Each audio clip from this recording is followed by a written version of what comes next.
திறன் ஒர்க்குக்கு இதில் தமிழ் 7வது பாடம் சொல் உருவாக்குதல்.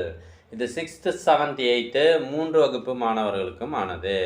ஸோ பாருங்கள், 7.1 ஒரே எழுத்தை நிரப்பி சொல்லை உருவாக்கி எழுதுக. ஓகேவா?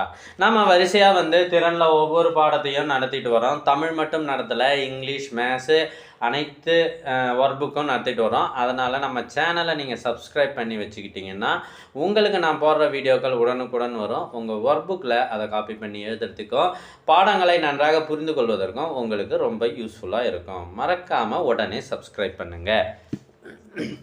ஒரே எழுத்தை நிரப்பி சொல்லை உருவாக்கி எழுதுக. அதாவது இவங்க ஒரு வார்த்தை எக்ஸாம்பிள் கொடுத்துருக்காங்க பாருங்களேன். மன்னன் 2 டேஷ் இருக்குது. இங்கே போடுற எழுத்தையே இங்கேயும் போடணுமா. அப்படி போட்டால் நமக்கு அந்த சொல் வரணுமா. ஓகேவா? பாருங்கள், மன்னன் இங்கேயும் என்ன சொல் வந்துடுச்சு. இப்போ அடுத்தது என்னெல்லாம் கொடுத்துருக்காங்க பார்ப்போமா. தந்தம். இது பாருங்க, இங்கேயும் தா போடுங்க, இங்கேயும் தா போடுங்க. தந்தம். இது பாருங்கள், குடு டேஷ் பா டேஷ். இங்கேயும் போடுங்க, இங்கேயும் போடுங்க. குடும்பம் ஆகிவிட்டது. என்ன ஆகிவிட்டது? குடும்பம். அடுத்தது இதை தான் நான் ரொம்ப நேரம் யோசித்து கண்டுபிடிச்சேன். இது என்னடா இத்து, என்னடா இப்பு பூ அப்படின்னா இது தித்திப்பு. ஸோ இங்கேயும் தீ போடுங்க, இங்கேயும் தீ போடுங்க. அது தித்திப்பாக இருக்கும். பனம்பழம், சுறுசுறுப்பு, கற்கண்டு, அரசமரம், எறும்பு புற்று, புல்லாங்குழல். முடிஞ்சிச்சா? எல்லாத்தையும் பாஸ் பண்ணிவிட்டு கூட காப்பி பண்ணிக்கோங்க. அடுத்தது நான் போகிறேன் 7.2.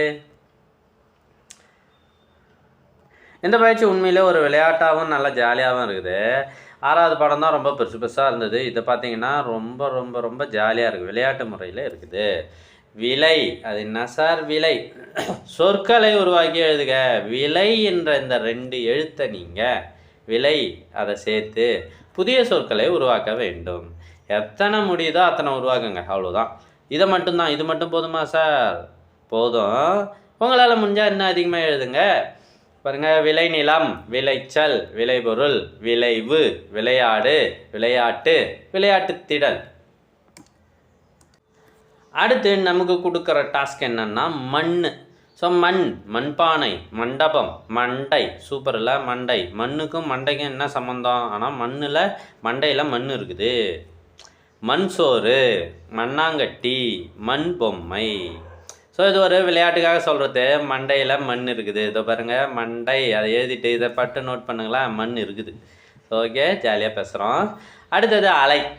அலைகடலே, அலைகடல், அலைச்சல், அலைவரிசை. ஓகேவா? அடுத்தது நீர். நீர் யானை, நீர்நிலை, வெந்நீர். வாழை, வாழை இலை, வாழையடி வாழை, வாழைப்பழம், வாழைத்தண்டு. வேணும்னா எழுதுங்க. இல்லை இதுக்கு மேலேயும் எனக்கு நிறைய வார்த்தை தெரியும்னா கமெண்ட்டில் எழுதுங்க. கமெண்ட்டில் நீங்கள் உங்களுக்கு தெரிஞ்ச வார்த்தைகளை எழுதுங்க. அடுத்து தொடர், தொடர்வண்டி, தொடர் வரிசை, தொடர்கதை. சார் இதுக்கு மேலே ஏதாவது இருக்கா? அது தெரிஞ்சால் கமெண்ட்டில் எழுதுங்க. நான் இன்னொன்று சொல்லட்டுமா? தொடர்பு. ரைட்டா? அதை கூட எழுதலாம். கமெண்ட்டில் எழுதுங்க. யார் நிறைய வார்த்தைகள் சொல்கிறீங்கன்னு பார்க்குறேன். சொற்களை படித்து அட்டவணைக்கேற்ப நிரப்புக. இந்த வார்த்தைகள்லாம் படித்து பாருங்களேன். இதில் ஆண் பால், பெண் பால், பலர் பால், ஒன்றன் பால், பலவின் பால். இதில் நாம் பிரிக்கணும். இந்த பால்லாம் நீங்கள் ஏற்கனவே உங்கள் தமிழ் வார்த்தை என்ன தீர்ப்பார் கேட்டிருப்பீங்க. இப்போ என்ன சார் நானும் சொல்லிடுறேன் ஒரு தடவை. ஆண் பால்னா ஆண்களை குறிப்பது ஆண் பால், பெண்களை குறிப்பது பெண் பால். இது 2 பேரையுமே சேர்த்து பலரை குறிப்பது பலர்பால். ஓகேவா? அது ஆணாகவும் இருக்கலாம், பெண்ணாகவும் இருக்கலாம். ஆனால் பலரை குறிப்பது. இது வரைக்கும் உயர்திணை. இது அக்ரிணை. ஒன்றன் பாலும் பலவின் பாலும் அக்ரிணை. அக்ரிணையில் ஒன்றை மட்டுமே கொடுப்பது ஒன்றன் பால், பலவற்றை குறிப்பது பலவின் பால். ப்ளூரலு. இது சிங்குலரு, இது ப்ளூரலு. அவ்வளோதான். ஸோ இப்போ ஒன்று ஒன்றா பிரிக்க போகிறோம். மேகம், அவங்களே பிரிச்சுட்டாங்க, அது ஒன்றன் பால். அவர்கள், அது பலர்பால். மாறன், ஆணைத்தானே குறிக்குது, ஆண் பால். அப்துல், ஆண் பால். வெட்டுக்கிளிகள், அக்ரிணையில் ப்ளூரல். அப்போ இங்கே போடுங்க பலவின் பாலில். இவள், இவள் என்பது பெண்ணை குறிக்கிறது, பெண் பால். அறிவழகி பெண்பால். மெர்சி அதுவும் பெண்பால் தான். நாற்காலிகள் பலவின்பால். வீரர்கள் பலர்பால். ஆடு ஆடு எது ஒன்றன்பால், மாற்றி போட்டுறாதீங்க. அவன் ஆணை குறிக்குது, ஆண்பால். மதன் ஆண். சிறுவர்கள் பலர்பால். சிறுவர்கள் ஆணாகவும் இருக்கலாம் பெண்ணாகவும் இருக்கலாம். அது அது எது அது என்பது அக்ரிணையை குறிப்பது, ஒன்றன்பால். சேவல் ஒன்றன்பால். மரங்கள் மரங்கள் இங்கே பலவின்பால். பேருந்துகள் பலவின்பால்.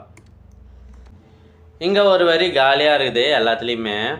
இதுக்கான வார்த்தைகள் இந்த லிஸ்ட்டில் கொடுக்கல. ஒருவேளை உங்களுக்கு ஒன்றன்பால் பலர்பால் தெரிஞ்சதுன்னா கமெண்ட் பண்ணுங்கள்.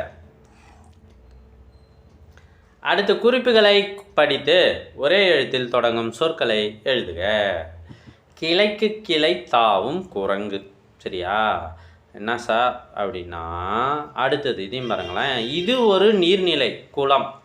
இது ரெண்டுத்துலேயுமே எழுத்து கூன்னு இருக்குது இல்லையா? இது மாதிரி மீதி இருக்கிற எல்லாத்துக்கும் நம்ம கண்டுபிடிக்கணுமா?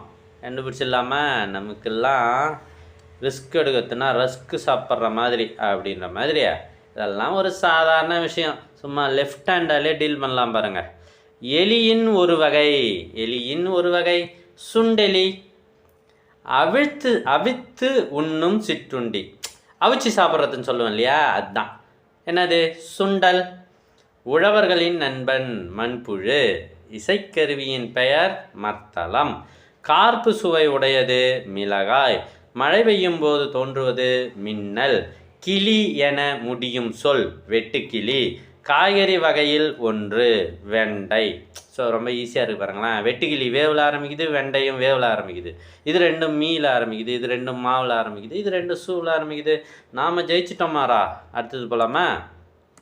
இதோட இந்த பாடம் முடிஞ்சு போச்சு.